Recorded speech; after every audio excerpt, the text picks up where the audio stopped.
ទី2អាទូទី3ទឹកទី2អរគុណដល់ពុះត្រង់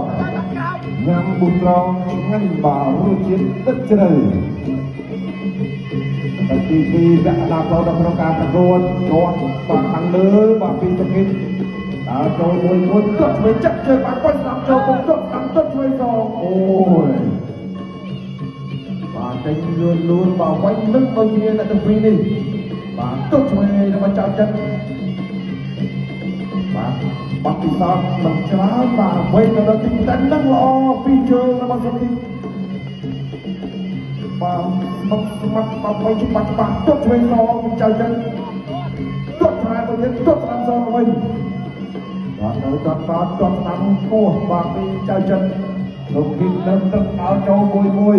គាត់ខាងអោនគាត់ថែមមួយទៀតចាក់ទុំចៅចិនគាត់ជួយចាប់ជើងមកទៅវិញទៅទៅកណ្ដាលវិញបន្តទៀតនឹងមួយគ្នាសម្រាប់អ្នកទាំងពីរបាក់មិនឲ្យញ៉ាយចាក់ជួយចេញចៅចិនដើរចូលវិញទៀតចាប់ជើងចូលឲ្យចូលជួយពីដៃរបស់ចៅចិនតាមចូលជួយមកទៀតរបស់ចៅចិនយាក់ទុកតាមសងអូយមិនធម្មតាលោកគិតបាទចូលពេញកណ្ដាប់ដៃជួយរបស់ចៅចិនបានបងទីមួយទុកតាមសងចូលទុកតាមមកវិញគាត់ជួយរបស់ចៅចិនតាមទៀតគាត់ស្ដាប់ទៅផុតតាមទៅវិញចូលជួយរបស់ចៅចិនអោបគ្រីគាត់ជុំគួរ打牌嘛，អូយ打牌嘛，ចូលគាត់ជួយរបស់ចៅចិនលុកជួយមកឲ្យទៅជួយវិញទុកតាមសងវិញ打牌嘛បានចាក់បាក់កាត់ដៃឲ្យចាក់វាស្រោមវាអមមែនទេ បាយមកបាយពោះចូលតាមលុកជួយសងបាយមកបាយពោះដៃឡើងបាទនឹងច្បាស់ស្ដាប់តែទាំងពីរគាត់ខាងក្រោមតាមពីសុខនេះដើរចូលមួយគាត់ចូលជើងមួយទៀត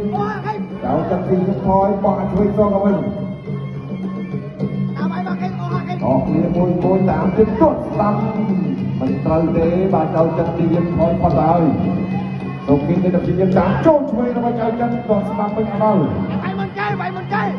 ហើយចូលជាបន្តគាត់ស្ដាប់បាទថយផុតទុកជួយសងមកពីចៅចាក់ចៅចាក់ឡោះជួយបាទថយមកมันจะพอបាទសងវិញបានល្អឡើងមួយគាត់ស្ដាំមកចូលចំជើងបន្តិចបាត់ពីសុខនេះ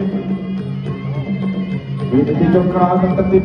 2ចាប់ទឹកទី2